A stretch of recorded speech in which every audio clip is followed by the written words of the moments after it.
This is Democracy Now!, democracynow.org, The War and Peace Report. I'm Amy Goodman with Juan Gonzalez. Well, new government data shows economic inequality continued to widen in the U.S. last year.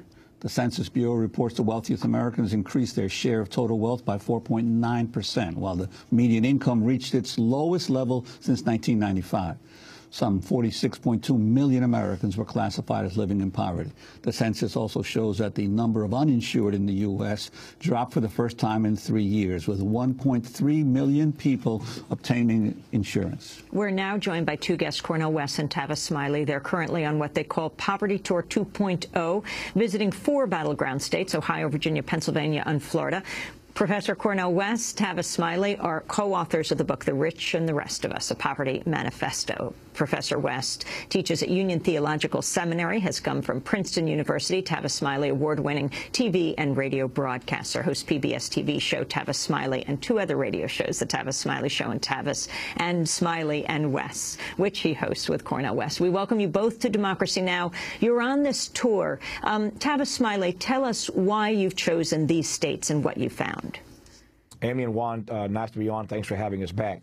We've chosen these states, one, because it's about being at the right place, at the right time, with the right message. Last year, 9 states, 18 cities, and then another 20 cities on the poverty book tour, and now back out to these 4 battleground states, as you mentioned, Ohio, Virginia, Pennsylvania, and Florida, to try to put a spotlight on this issue. You take last Friday's dismal job numbers, Amy, you combine that with what Juan just laid out from the poverty numbers yesterday, and you get a very clear picture here. Poverty is the new norm in America. Poverty ought to be abnormal, but it's now the new American norm, and we're just trying to beat the drum, ring the bell, pick your metaphor, to make sure that between the Labor Day and Election Day sprint, that this issue does not get lost. In the last presidential race, 3 debates between Obama and McCain, the word poor or poverty didn't come up one time. Obama didn't raise it. McCain didn't raise it. The moderators never asked about it. Respectfully, 2 of those moderators from 2008 are back on the stage in 2012 while America is bottoming out vis-a-vis poverty. So we want to make sure that the moderators put poverty in the debate this year, and we want to make sure that the candidates address the issue, and more broadly, we want to make sure that our leaders start to make poverty a priority. And Cornel West, how would you respond to maybe some of the strategists for President Obama's re-election campaign saying you're playing a discordant note here as they're trying to focus on the middle class and to assure a victory for the president in November? No, I mean, we would say that the mendacity and mediocrity of Romney is such that it's fairly clear that Obama will win. The problem is that Obama himself, though better than Romney, is still very much part of a system that has failed poor and working people. It's fairly clear capitalism is not working for poor and working people in America, and we have to bear witness to that. We have to tell that truth. Of course, we're very sensitive when it comes to the fear of a right-wing takeover of the White House with Romney. It would be catastrophic. But as I have also noted, so far, Obama has been disastrous. And so the question is, how do we acknowledge that this suffering is real, keep track of not just the statistics, but the precious humanity of the folk who are catching hell? Cornel West, I wanted to ask you about a New York Times profile of Valerie Jarrett, perhaps the most important advisor to President Obama. And in it, they talk about a moment where she calls you up to, well, basically chew you out, to ream you. Can you explain what this was about? Well, I think it had to do with both an interview I had given that reflected on the president, and then my claims, of course, that the president was a, what was the language, though, brother? Was it black mascot of Wall Street oligarchs and a black puppet of corporate plutocrats? I was talking about the Wall Street government of Geithner and Summers and others 2.5 years ago, and she asked me to take it back. I said, no, I thought I was speaking the truth, and she then went at me and tried to just keep me in line. I said, no, I'm not that kind of Negro. I'm a Jesus-loving free black man who tells the truth and bears witness, be it in the White House, crack house, or any other house. And then I'd heard that she called me crazy and un-American. And I said, well, you know, under many circumstances, being called un-American is a compliment. What do you mean? That I am anti-injustice in America. Usually, if you're anti-injustice in America, you're often viewed as being un-American or anti-American. So that's a compliment. And Tavis Smiley, do you feel that the president has, in some sense, moved on some of these issues of wealth inequality?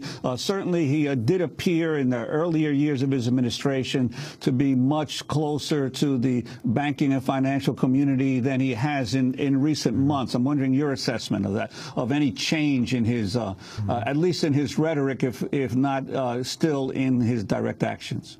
It's a great question, Juan. He certainly sounds much more populist themes now than he did earlier in his administration.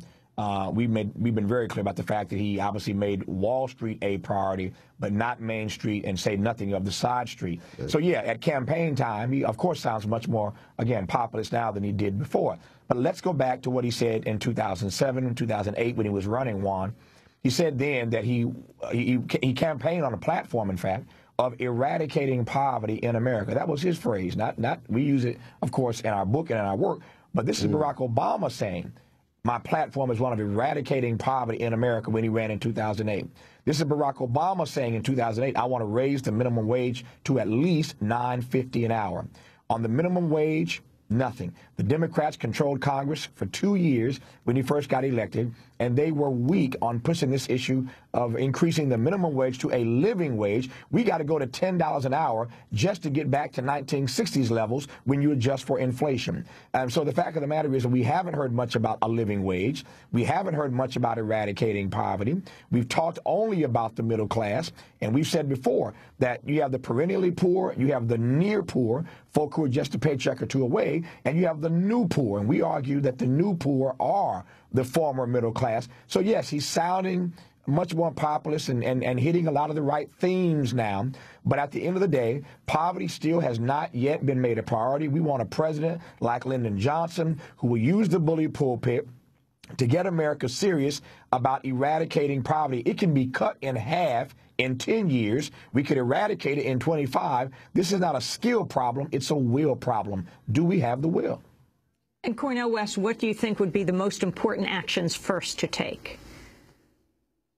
Well, I think it has to be multidimensional. Tavis and I are accenting the fight back. That's why we're highlighting what's going on in Chicago and our deep solidarity with the teachers there against the unjust treatment by Rahm Emanuel. The stop and frisk that's going on, the 10,000 whistles that will be blown in so many different sites today all over New York City, dealing with the connection between the military-industrial complex, the new Jim Crow that Michelle Alexander talks about, and the treatment of our young people, and then the ways in which we can link it to quality education, quality housing, jobs with a living wage, worker cooperatives, workers having more control over their conditions of work. So this is a multi-pronged fight back that we're highlighting. So when we talk about poverty, it really is a connection to a critique of the oligarchs and plutocrats of our day and the ways in which everyday people can more and more live lives of decency and dignity. Finally, who have you been traveling with?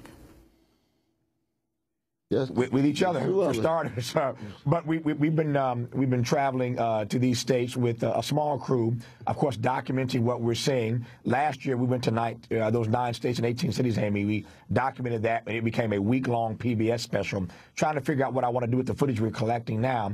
But it's important for Americans on radio and on television, those of us in the media, and that's why I celebrate what you and Juan do every day. But it's important for us to tell this story. The moderators, these 4 moderators, need to make sure that poverty is asked and debated in these upcoming debates. But those of us more broadly in the media have not done a good job of keeping these kinds of important issues front and center. So we're traveling with a small crew trying to document what we're seeing, but we're seeing all kinds of Americans who are wrestling with poverty. Well, Tavis and Cornel, we want to thank you for being with us to stop by with Democracy Now!, their book, The Rich and the Rest of Us, A Poverty Manifesto. And that does it for the broadcast.